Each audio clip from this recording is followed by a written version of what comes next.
Hello बच्चों, welcome to RP classes. आज की वीडियो में हम करेंगे इंग्लिश जो क्लास 7th की है, जिसका कि हम लेसन कर रहे हैं 5, जिसका नाम है क्वालिटी। इस लेसन के हम सिर्फ टेक्सचुअल क्वेश्चन देखते हैं। आज देख लीजिए। सबसे पहला क्वेश्चन है, what was the author's opinion about mister Gessler as a boot maker. जो गैसलर हैं, जो जूते बनाने के रूप में गैसलर हैं, उनके बारे में लेखक के विचार पूछा है कि लेखक के क्या विचार हैं। Mister Gessler was an artist as a boot maker. जो गैसलर हैं वो एक आर्टिस्ट हैं, बूट मेकर हैं, यानी बूट बनाने के, शू बनाने के आर्टिस्ट हैं, कलाकार हैं। The boots made by him never failed to fit. जो उसके द्वारा बनाए गए बूट हैं वो कभी भी फेल्ड, यानी कभी भी ऐसा नहीं होता कि वो ना आए किसी को, यानी वो अपने काम में हमेशा सफल होता है। बिसाइड्स दे लास्टेड लॉन्ग, यहाँ तक कि वो बहुत लंबे दिनों तक चलते भी हैं।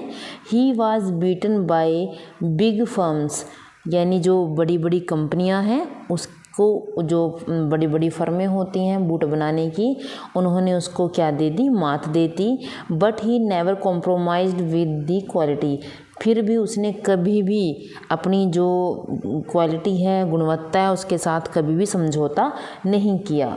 क्वेश्चन नंबर 2 देख लेते हैं आगे। Why did the author visit the shop so infrequently.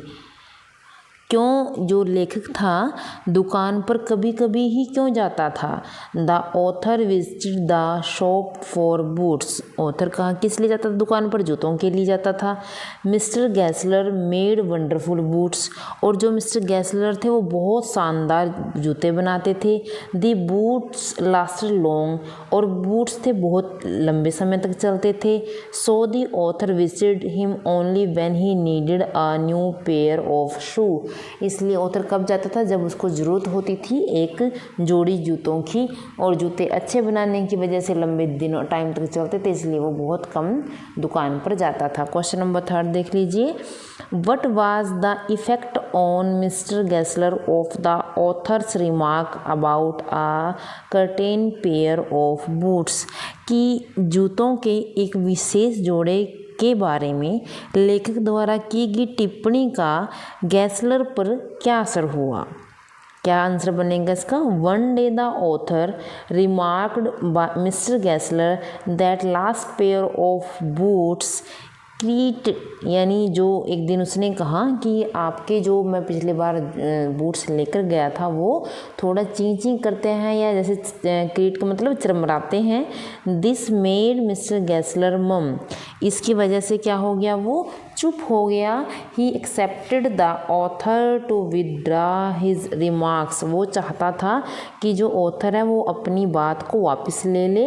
He wanted the boots back for check up, वो चाहता था कि वो बूट्स दोबारा उसके पास वापस ले आए ताकि उसको वो चेक कर सके।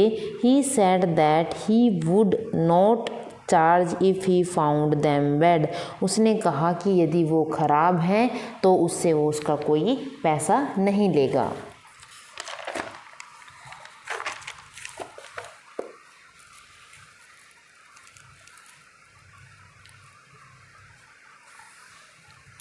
क्वेश्चन नंबर 4 देख लीजिए। What was mister Gessler's complaint against big firms. Mister Gessler की जो बड़ी बड़ी कंपनियां हैं उसके लिए क्या शिकायत थी। The big firms have no self respect, वो क्या कहता था कि बड़ी बड़ी कंपनियों की अपना कोई सेल्फ रिस्पेक्ट नहीं होती, आत्मसम्मान नहीं होता। They advertise their product and sell bad boots, वो अपने प्रोडक्ट की एडवर्टाइजमेंट करते हैं और बुरे बूट्स बेचते हैं, ख़राब बूट्स बेचते हैं। द क्वालिटी शू मेकर सफ़र, और जो अच्छे जूते बनाने वाला है वो क्या करता है, उसको सफ़र करता है, उसको कष्ट उठाना पड़ता है। They lose their customers every year, वो हर साल अपने कस्टमर्स खो रहा है। They starve while the big firms progress, वो क्या है कि वो भूखे मरते हैं, स्टर्व मतलब भूखे मरना, और जो बड़ी कंपनियां वो क्या कर रही हैं, प्रोग्रेस कर रही हैं, उन्नति कर रही हैं। क्वेश्चन नंबर 5 देखते हैं। Why did the author order so many pairs of boots? Author ने बहुत सारे बूट्स का ऑर्डर क्यों दिया? Did he really need them? क्या उसको सच में इनकी ज़रूरत थी? When the author visited the shoe maker, जब उसने ऑथर ने शू मेकर के पास गया, he was in a very bad condition, उसने देखा कि वो बहुत बुरी स्थिति में है। The author wanted to help him, author उसकी मदद करना चाहता था। So he ordered so many pairs of boot, इसलिए उसने बहुत सारे जूतों का ऑर्डर दे दिया। He did not need those boots, उसको उनकी ज़रूरत नहीं थी।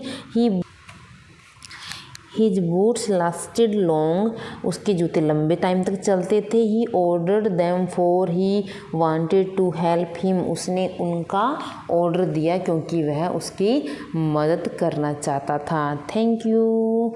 अगली वीडियो में मिलते हैं अगले लेसन के साथ।